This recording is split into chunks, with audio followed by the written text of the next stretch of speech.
Hello and welcome to NTD News Today. Kevin Hogan here. Let's take a look at our top stories. President Biden clarifying his statement about vaccine misinformation on Facebook.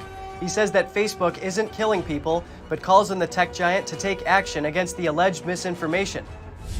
A former Cuban political prisoner is calling for U.S. intervention in Cuba. What is his concern about, and what are other Cubans in the U.S. warning the world? House Republicans put forward the members they want to serve on the January 6th Special Committee. Now it's up to Nancy Pelosi if she'll accept them.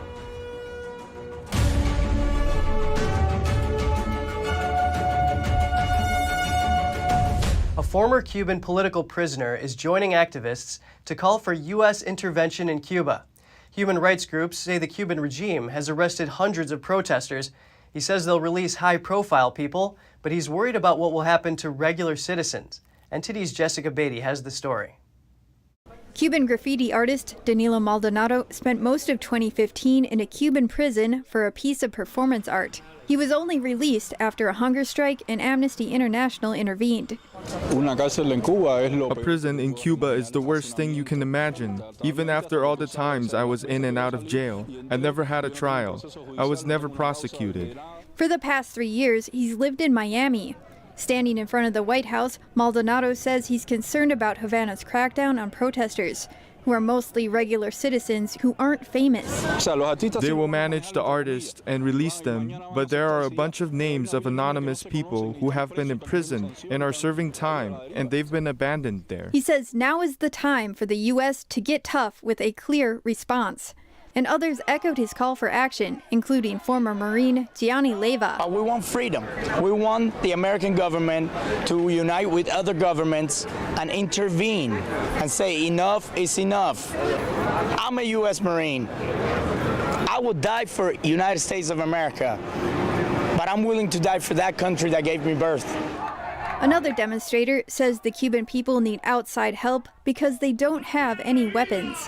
The only thing they have are sticks and stones, and sometimes even that is lacking. We need help. The people need help. 65-year-old Beatriz Rojas left Cuba 54 years ago. She had a message for President Biden. If he doesn't step up and do something for our country, not only our country, but the whole world is going to turn into communist because they're everywhere. One young man says the only thing communism reflects is hunger, misery, and pain for everyone. We want to remind my people in Cuba and also remind all the dictators in the world that don't want to accept that Cuba will fall, because when you kill evil from its roots, they all fall like dominoes. The State Department said Monday the U.S. is expected to announce initial steps soon in response to the protests. Jessica Beatty, NTD News. The Department of State recognizes 22 years of the Chinese Communist regime's persecution of Falun Gong practitioners. In China, practitioners have endured terror and repression. Tomorrow we recognize 22 years since the People's Republic of China launched a campaign of repression against the Falun Gong movement and its millions of practitioners, advocates, and the human rights defenders working to protect their rights. We call on the PRC to immediately cease its campaign against Falun Gong practitioners and release those imprisoned due to their beliefs. The Inter-Parliamentary Alliance on China also issued a statement.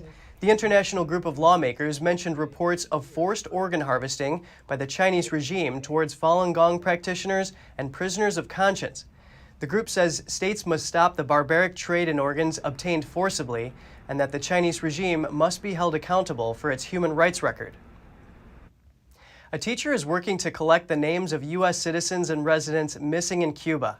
NTD's Miguel Moreno has more on his list and the response this educator would like to see from the U.S. government. It's gotten harder to see what's happening in Cuba. After enormous freedom protests sprung up last week, the government restricted access to the internet, making it harder for Americans to get word of their families. Like a whole week, nobody's been able to talk to anybody in Cuba.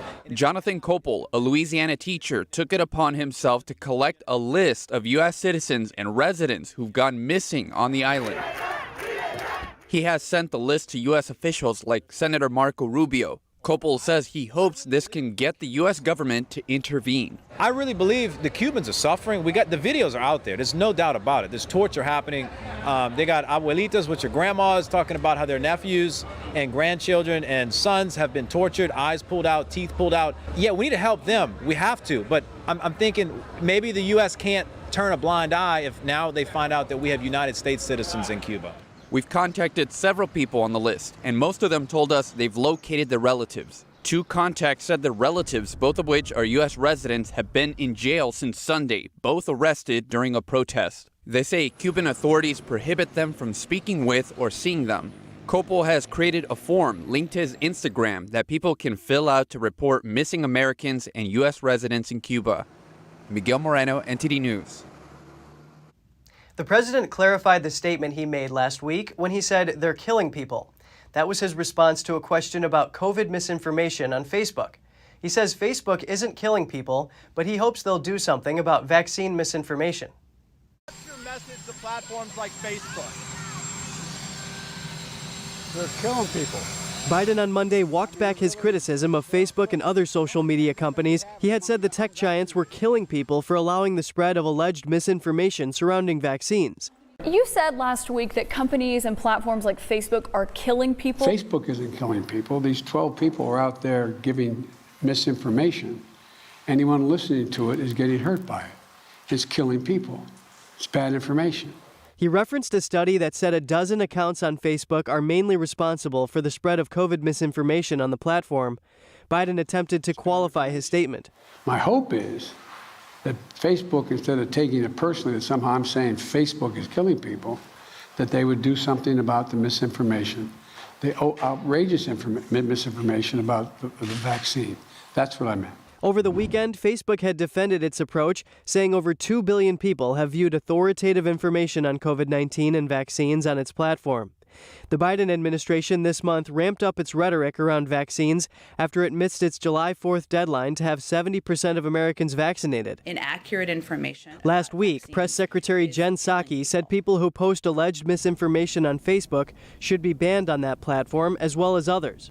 On Monday, she said the administration is not in a war with Facebook, but in a war with the virus. Several Republican lawmakers say they think the administration will attempt to pressure social media companies into censoring information to gain an advantage at the polls. Twitter on Monday suspended Representative Marjorie Greene for 12 hours. They said 2 posts she made related to COVID-19 violated their policy on misinformation. The House representative posted that the CCP virus is not dangerous for non-obese people and people under 65. Greene added that organizations shouldn't force masks or vaccines not approved by the Food and Drug Administration. The FDA has approved the Pfizer, Moderna, and Johnson & Johnson vaccines under emergency use authorization. None are fully approved, but studies have proven their efficacy. The tweets have been labeled as misleading on the social media platform. In a Facebook Live statement, Greene blamed the White House for trying to control free speech. Twitter says Greene's account will remain locked for 12 hours.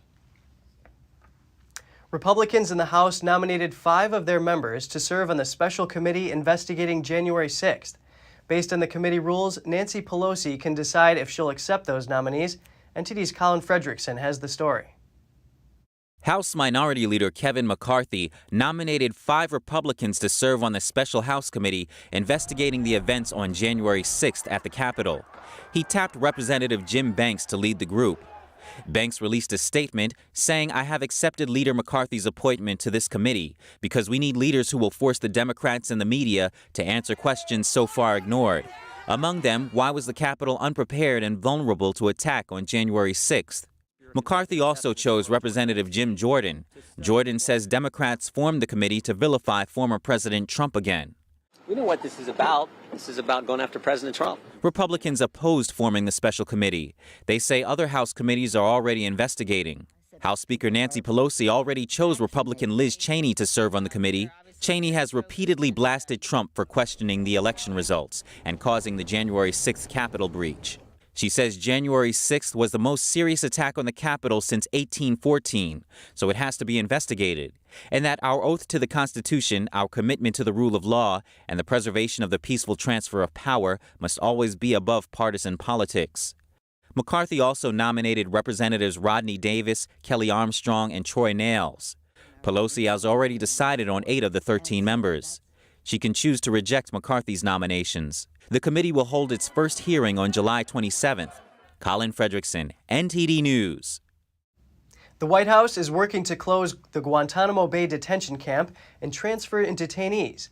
Press Secretary Jen Psaki told reporters there is no timeline for the complex process. Yes, our goal is to close Guantanamo Bay. I can tell you that there's 39, I think you know some of this, but for others who are following it, there are 39 detainees who remain at Guantanamo Bay. 10 are eligible for transfer, 17 are eligible for a periodic review board, 10 are involved in the military commissions process, and 2 detainees have been convicted. The Biden administration announced the first transfer on Monday. A detainee was sent back to Morocco. The camp is used to detain suspected terrorists. It once held as many as about 800 inmates and started receiving its first inmates in 2002. Aides to President Biden launched a review of the Guantanamo Bay facility soon after Biden took office. It's a continuation of an Obama-era initiative to close the facility. The man who threatened the judge in the case of former National Security Advisor Michael Flynn has been sentenced to 18 months in prison.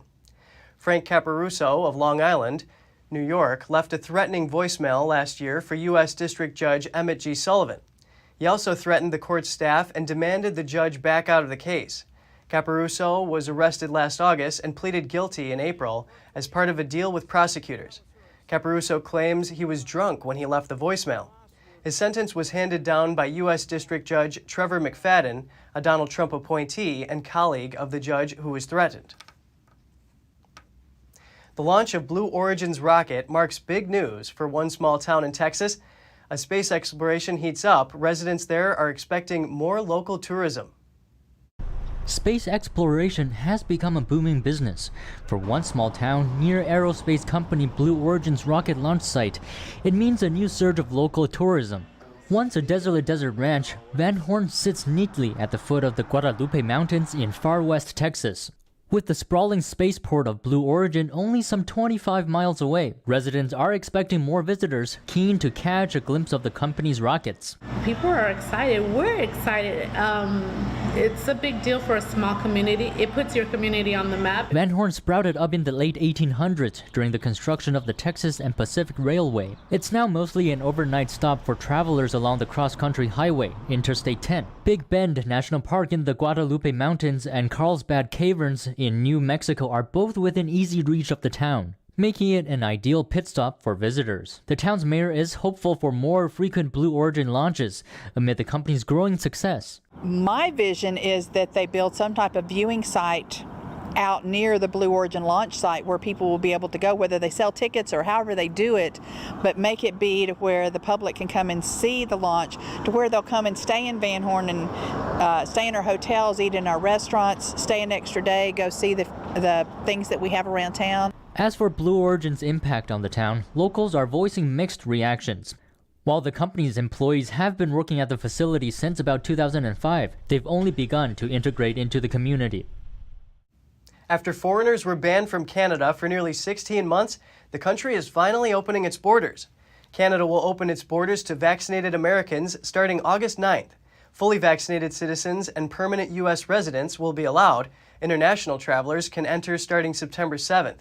Unvaccinated minors under 12 entering with parents or guardians will not have to quarantine anymore. And lastly, fully vaccinated travelers will not need a post-arrival COVID-19 test unless they have been randomly selected at the border. Anyone not vaccinated will still need to quarantine.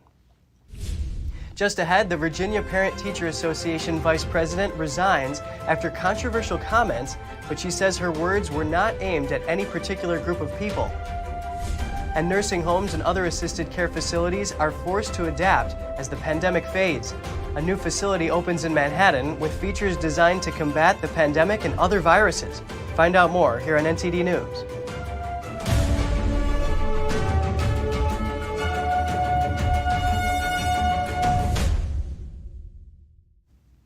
A leader in the Virginia Parent-Teacher Association resigned after saying "let them die" during a speech criticizing opponents of critical race theory. She now says her comments were aimed at ideals and not toward any particular group of people. NTD's Jason Perry has the details. On Thursday, Michelle Leet, who is now the former vice president of training for the Virginia Parent-Teacher Association, or PTA, was seen on video giving a speech outside of Luther Jackson Middle School. A group protesting the teaching of critical race theory had also gathered outside the school at the time. Leet began by saying, "Let's deny this off-key band of people that are anti-education, anti-teacher, anti-equity," and her list went on. She ended by saying, "Anti-inclusion, anti-live and let live," and then she says, "Let them die." And the crowd cheered. Leet later said her "let them die" comments were actually aimed at the ideals that she was describing, and not to any group of people. The Virginia PTA tweeted a statement saying they had requested and received the resignation of Michelle Leet. Jason Perry, NTD News. Nursing homes and other assisted care facilities have been at the center of controversy since the pandemic began last year. Now locations are adapting. NTD's Andrew Thomas reports. When the pandemic began in March 2020, senior citizens in assisted care facilities were among the hardest hit. Nursing homes went into hard lockdowns. An outbreak was reported at a senior care facility in Washington state in February 2020. According to the AARP, as of June, the pandemic has killed more than 184,000 residents and staff at U.S. nursing homes and other long-term care facilities. It's a national disgrace what happened, a national disgrace. And as a country and as a world, we have to address this. We cannot have people so isolated in institutions that they are so vulnerable, and then we cut them off from their families. It's not tenable for the future. We have to change. The pandemic also highlighted a shortage of nursing homes across the country. We need long-term care transformation. We need more choices. We need more ability to have care at home. We need nursing homes that have more private rooms as opposed to even 3 or 4 in a room. And we need to be able to pay the staff a living wage. One new facility just opened in Manhattan. It's the first on the island in 20 years, and it features state-of-the-art technology to protect residents and staff from the current pandemic and other viruses. With COVID, we ended up adding, additional filtration systems, UV lighting that would kill the virus. We added air ionization strategies throughout the building. We love it here. We love Inspire. The price tag for residents comes at a minimum of $13,500 per month. That includes room and board, a concierge, and access to unique events like virtual entertainment featuring Broadway actors. There are also in-house doctors, a dining room, a movie theater, and a hair salon. Andrew Thomas, NTD News. A missing dog is back home safe and sound after authorities say she spent days stuck in a tight spot. Take a look at this. An Ohio dog named Gertie that went missing for 5 days turned up in the most unlikely of places, trapped inside a cinder block wall.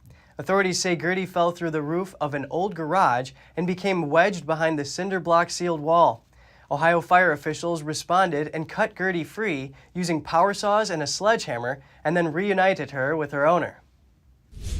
Still to come, a California wildfire forces more evacuations as it jumps across a highway and continues to burn all in its path. Firefighters are struggling to keep up.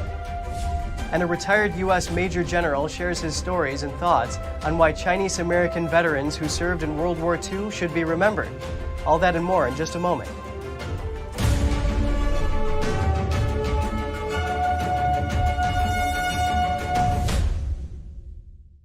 Hi folks, Joe Namath here with a new message about your Medicare benefits. You may be entitled to transportation, meals, and expanded coverage for dental work that includes extractions, fillings, and dentures, all at no additional cost. Plus, depending on your zip code, you may be entitled to the Medicare benefit that adds money to your Social Security check every single month. Call and get everything you deserve. Call now. It's free. I'm on a fixed income, so I called to get money added to my Social Security check. They helped me so much. I called to save money on co-pays, get prescriptions, transportation, and my dental work covered. I couldn't believe I was spending money I don't have to spend. Millions of people have trusted the Medicare coverage helpline, and you can too. Call now. It's free. Call 1-800-764-1930. That's 1-800-764-1930 now. Secure, the true solution for your digital privacy and security. Secure is a private and secure messaging and email solution hosted in Switzerland, using military-grade encryption and Swiss privacy laws, giving you true privacy. Secure is 100% private and does not collect or sell any of your personal data. Secure's Helix technology connects you securely to our Swiss servers without the need of a VPN, guaranteeing privacy and security for all your communications. Secure Messenger doesn't require your phone number or any personal data that hackers target. Chat by Invites allows you to chat privately and securely with anyone outside of your secure network without the need for others to download Secure. Secure Send offers you a private and secure way to email anyone outside of Secure. You won't find this level of privacy or security on any other email or instant messaging application. Visit secure.com. Regain and protect your privacy today.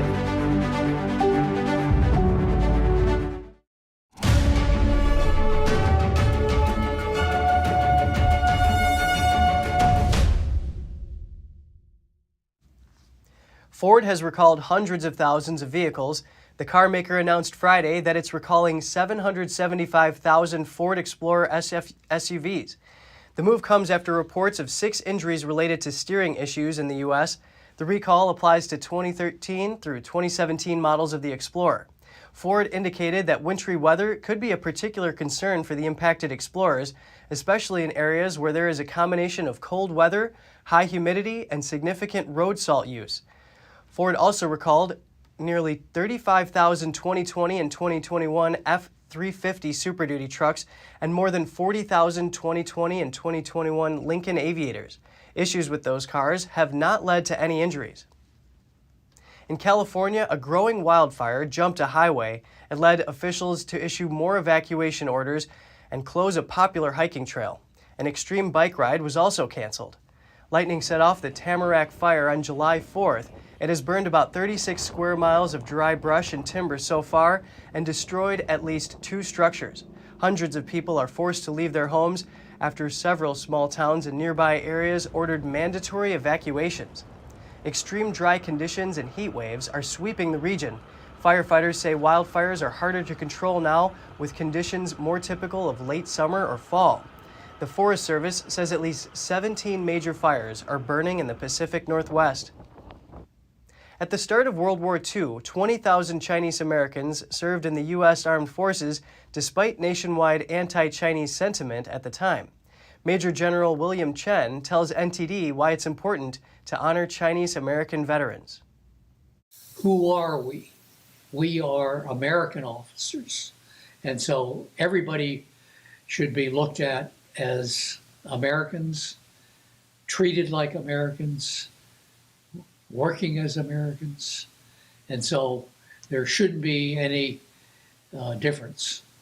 Major General William Chen, fondly known as Bill Chen, is the first Chinese American to wear the 2-star rank of Major General in the U.S. Army.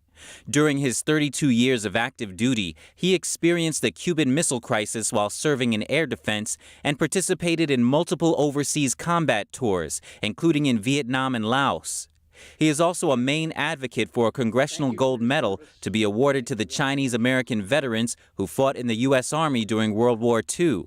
They were largely forgotten, ignored, or excluded. Bill Chen's father, Moon Chen, was a World War II veteran serving in the 1st American Volunteer Group to China, and later the 14th Air Force, known as the Flying Tigers. He was also one of the first witnesses to the Marco Polo Bridge incident on July 7, 1937, which marked the beginning of the Second Sino-Japanese War. And it happened that my father was flying from Shanghai to Beijing on that very same day, and he saw that fighting at the Marco Polo Bridge. And so immediately he radioed to Nanking the incident, and that probably was one of the first reports of the war, starting with the Japanese. The next day, Moon escaped from the Japanese by hiding inside a mail truck. It got stopped by the Japanese at a blockade. The Japanese would open up the mail truck and use bayonets to poke into the mail bags. But luckily, my father was in the back and they didn't find him. But as he was taxiing, the Japanese came and they started firing at the plane. But luckily, the plane was able to take off and he saved the aircraft. In the book Unsung Heroes, to which Bill Chen was chief editor, countless more stories of people like Moon were recorded. According to Bill, at the start of World War II, about 20,000 Chinese Americans joined the U.S. Army. 40% of them were not U.S. citizens. This was during the time when a federal law banning Chinese laborers from entering the United States was still in effect. They served, they defended the freedom that we so much enjoy and we so much take for granted. They demonstrated their competencies, loyalty, and patriotism. They served with pride and proudly served as Americans in spite of the discriminatory aspects of the 1882 Chinese Exclusion Act. Through their sacrifice and hard work, they also enabled the follow-on generations to live the American dream. Through efforts from advocates like Bill, in 2017 legislation was introduced in the U.S. Congress to honor the Chinese Americans who served in World War II with the Congressional Gold Medal. In February this year, the medal was officially awarded to 12 veterans in a virtual ceremony. Experts are analyzing a massive fish that washed up in Oregon last week. The 100-pound specimen is an opah, also known as a moonfish. According to Seaside Aquarium General Manager Keith Chandler, it's rare to see moonfish on the Oregon coast, especially not in such good condition. Chandler says the fish had probably been on the beach for less than an hour before the aquarium found out about it. The species is a deep-sea fish, so little is known about it. Experts at the aquarium plan to dissect the moonfish and learn as much as they can. Coming up, 22 bridges destroyed in China. This due to heavy rains causing major reservoirs to burst in China's Inner Mongolia region. South Korea's comfort women are losing their will to carry on with their aims. Only 14 survivors still live in South Korea. All that and more here on NTD News.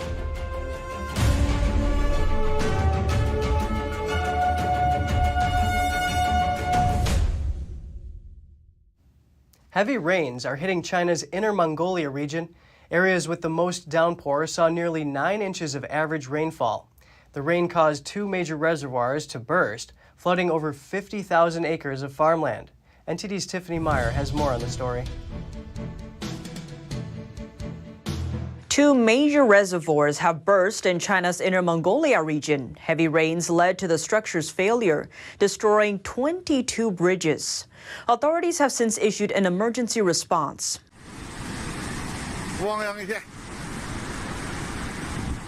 According to China's Ministry of Water Resources on Monday, heavy rains hit some parts of northern China over the weekend. Average rainfall topped 3 inches, while areas with the most downpour received almost 9 inches. The 2 reservoirs collapsed on Sunday, failing to contain the excessive flooding. The resulting overflow flooded over 50,000 acres of farmland. Many houses are now submerged. Videos of the scene shows cars struggling to move through the deep water. Nearly 20,000 residents have felt the flood's impact. Chinese state-run media outlets have not reported any casualties, though we can't verify that independently. One local explained that nearby crops were destroyed, but houses seem okay. She told a Chinese media outlet that most cell phone signal is down in her village. Only one carrier service is still active, and phone calls go through intermittently. Teachers and public servants in many provinces across China are ordered to return their bonuses to authorities. Their future bonuses are also suspended. Analysts say this may indicate that local governments in China are on the brink of bankruptcy. A growing number of Chinese local authorities are asking their public servants and teachers to give back the bonuses they earn. This is happening across many provinces, both in financially stable Guangdong and in relatively impoverished Jiangxi. Senior media professional Huang Jinchu takes it as a sign that local governments are in heavy debt. The local authorities will offend public servants by doing so. But why do they have to do it anyway? That's because the local treasuries are too poor. Among them, Dixing City in Guangxi Province is asking teachers to return both their seasonal and year-end bonuses on the same day. According to US-based Radio Free Asia, that amount exceeds a teacher's total annual salary. And this is only a tip of the iceberg. Public data showed that China's fiscal deficit rate grew by 30% in the first half of 2020, and local debt surged by almost $530 billion. Among China's 31 provinces and special municipalities, only Shanghai has a fiscal surplus. The Chinese Finance Ministry says the country's 2021 budget deficit will continue to rise. According to Huang, the root cause of the local government's struggling situation has to do with China's 1994 tax sharing reform. The reform largely restructured the tax allocation system between the central and the local governments. Huang regards the reform as evil because it basically benefits the central regime at the cost of local regions. The core of the tax sharing reform is to drain almost all local revenue, say 80%, to the revenue pool of the central government. According to Huang, the reform not only results in local poverty, but also forces local authorities to adopt many bad policies, such as arbitrary traffic fines.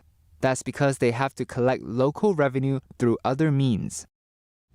Fighting disease, death, and disillusionment, members of South Korea's rapidly dwindling Sisterhood of Surviving Comfort Women say they're facing the twilight of their lives with diminished camaraderie and will to wage political battles. Lee Ok-son is one of the surviving South Korean comfort women who were forced into Japanese brothels in World War II.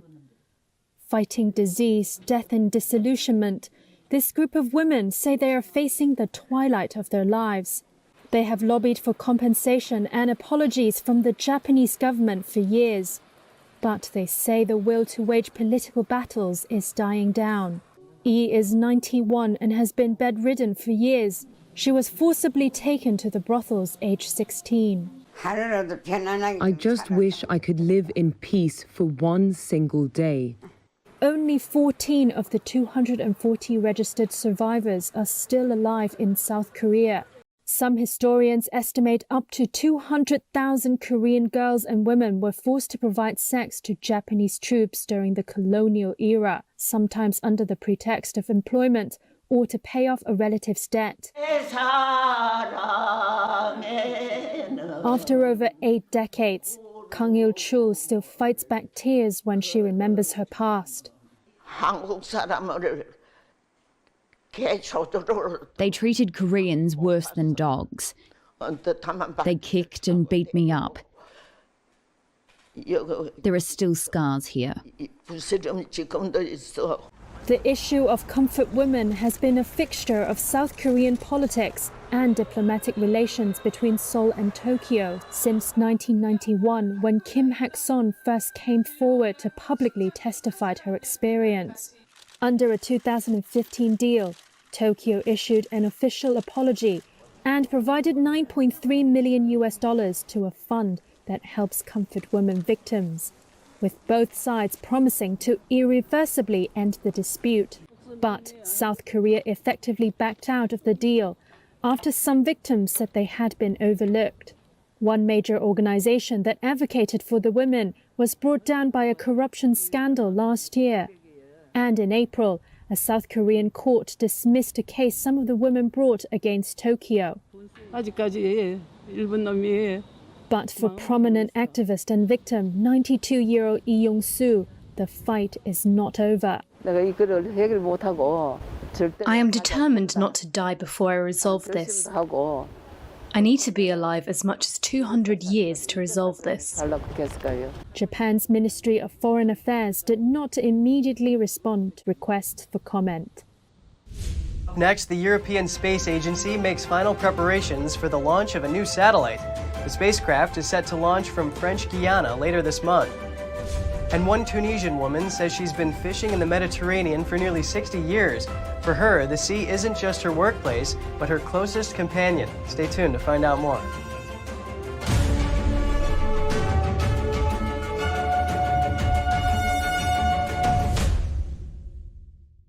If you're like most of us, you're probably getting fed up with the nonsense that's going on in the banking system. Did you know that top U.S. banks have recently amended their depositor terms and conditions to include the words bank failure and what's required of you in 24 hours if, or should I say when, it happens? Don't get blindsided by your bank. Call GSI Exchange today to pick up your complimentary copy of the Bank Failure Survival Guide at 866-424-2382. We'll also send you the required format to file with your bank within 24 hours of their failure, which is now required by the top banks to avoid freezing of your funds. Yes, the top banks can now freeze your money. The world is in a strange place, and banks are constantly changing the rules. So stay on top of the current events that really matter by calling GSI Exchange and requesting your free guide at 866-424-2382.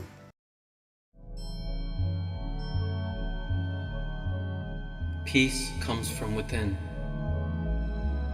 I am the light of the world. He who follows me shall not walk in darkness, but have the light of life.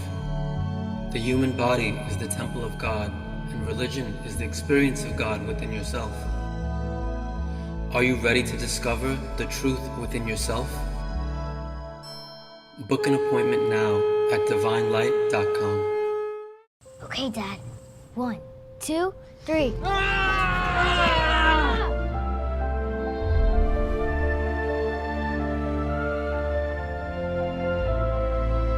You saved me. Dad? Are you okay? I'm fine, dear. Your hero needs you now, and AARP is here to help. Find the care guides you need at aarp.org/caregiving.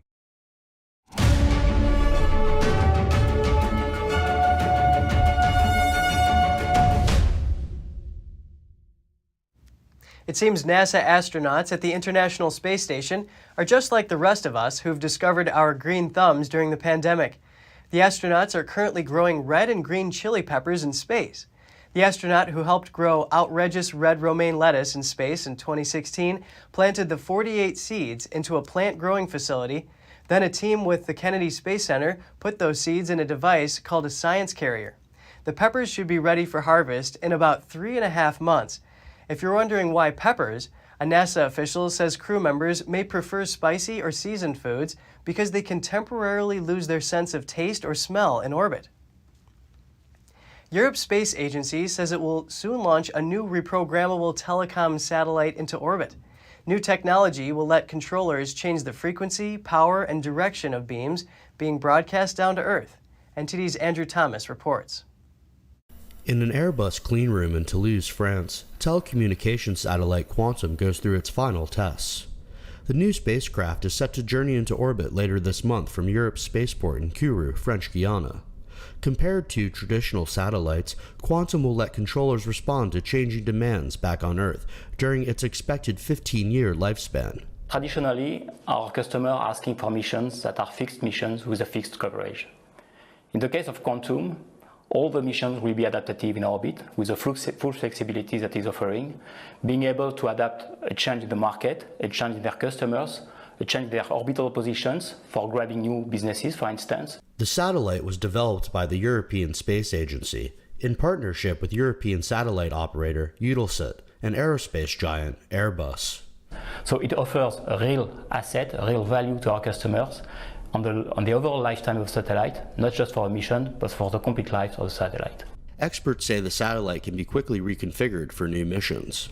Well, the key requirements for Quantum were basically flexibility, and flexibility in this case means the ability to move beams around and change their shape, to change the frequency, and to change the power levels of those beams. Quantum will take off on Tuesday, July 27th.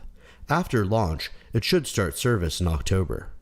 Andrew Thomas, NTD News. For many, pandemic blues have proved difficult to overcome, but for one Mediterranean fisherwoman, the sea remains her best comfort. She says hard work and perseverance should never be abandoned. Here's more. This Tunisian woman is hard at work bright and early, hauling a net into her modest fishing boat. At dawn, she sets sail for the rich Mediterranean Sea, hoping for a good day's catch. My name is Zora Trebelsi, and I'm 75 years old.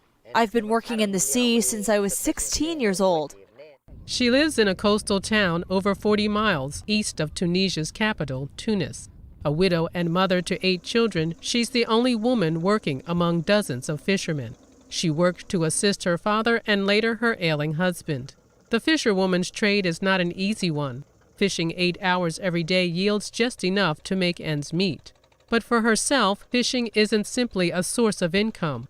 It's a passion that gives her meaning and comfort. My mother is the only woman who is still working in a field dominated by men. She stayed till this moment because she loves the sea. When there is rain and we can't work, she comes here alone to watch the sea. She loves the sea. The pandemic has proved her most recent challenge, sending fish prices plummeting in her village, further straining her financial burdens. Yet despite the difficulties, she believes perseverance and hard work must never be abandoned. Healthy or sick, I need to work. Coming up, the world's oldest tennis player talks about his hopes for the future. He's 97 years old and is training for the next competition. He hopes to keep playing when he's 100. USA basketball suffers more fallout from the CCP virus as the Tokyo Olympics approach. High-flying guard Zach Lavine doesn't head to Tokyo with the team. Find out more in just a minute.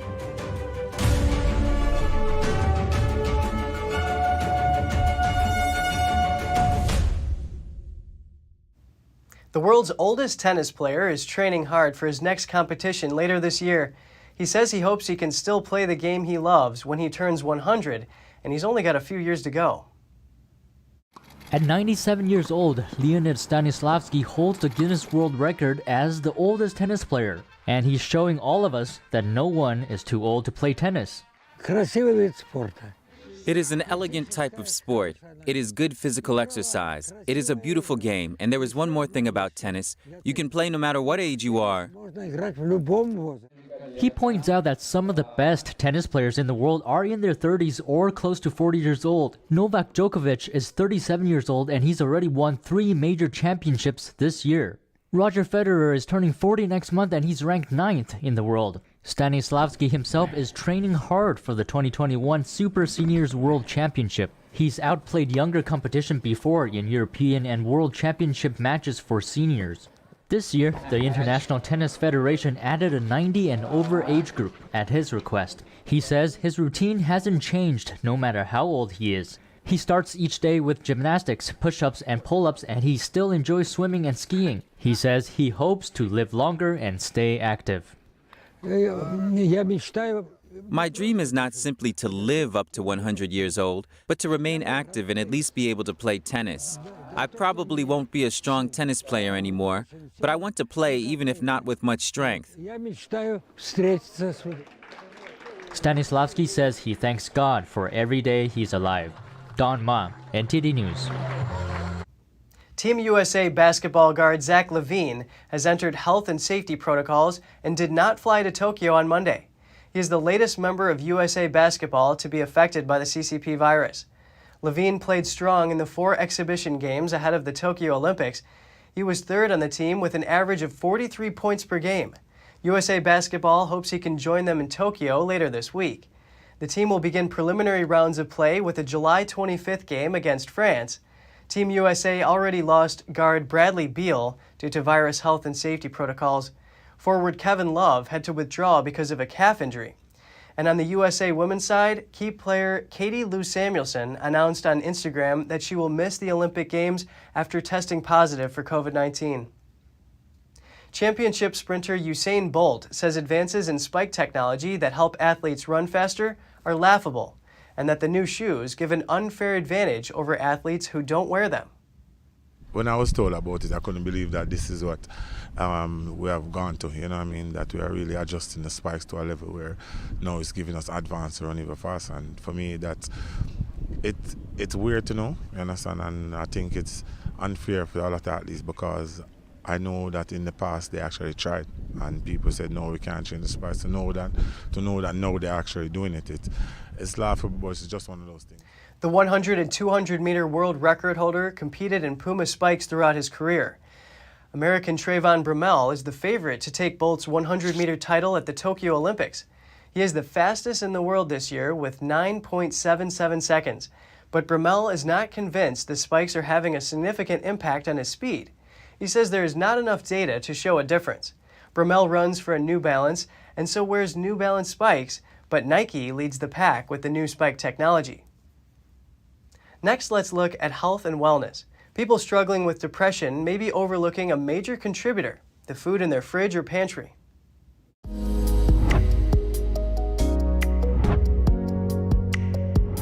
Welcome to Strong Mind and Body. I'm Gina Marie. Food is the best medicine. All your cells, bones, signaling molecules, and tissues are built from what you eat. Different vitamins and minerals are used to create energy and send electrical pulses along neurons so that we can move, think, and feel. This is why a nourishing diet is one of the best strategies against depression. Many studies have shown that people who eat an anti-inflammatory diet have significantly lower risks of depression. These anti-inflammatory diets consist of healthy fats, vitamins, antioxidants, and high-quality protein. On the other hand, many foods in the standard American diet create chronic inflammation. These 5 inflammatory foods are the most frequent offenders, starting with gluten. Gluten is the glue-like protein found in wheat. Gluten is one of the most inflammatory foods you can eat. Gluten consumption has been linked to depression, seizures, headaches, anxiety, nerve damage, and ADHD-like symptoms. Gluten-free diets have helped people heal from many seemingly hopeless diagnoses, including depression. Next on the list is dairy. A number of studies have shown that casein, a protein found in dairy products, can drive inflammation. Casein has been linked to several psychiatric conditions, ranging from schizophrenia to depression. If you are suffering from symptoms of depression or anxiety, it's worth eliminating dairy for 30 days and seeing how you feel. Next on the list is sugar and artificial sugar. The average American eats a staggering 164 pounds of sugar per year. Overall, high blood sugar causes inflammation, which is one of the most significant risk factors for depression. Balancing blood sugar is one of the most effective treatments for depression and anxiety. Choose sweeteners that your body recognizes, such as honey. And finally, vegetable oils. The standard American diet contains large amounts of unhealthy fats, mostly in the form of commercial vegetable oils. Many processed foods, ranging from store-bought cookies to salad dressings, contain them. Vegetable oils include safflower oil, corn oil, sunflower oil, soybean oil, and canola oil. Consuming vegetable oils triggers inflammation and has been linked to thyroid dysfunction, cardiovascular diseases, nutrient deficiencies, cancer, and psychiatric disorders such as depression. When you remove these inflammatory foods from your diet and lean toward whole food options, you can more easily tap into your intuition to properly nourish yourself. Thanks for watching. I'm Kevin Hogan.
We have a new channel. Subscribe to us on YouTube at NTD News.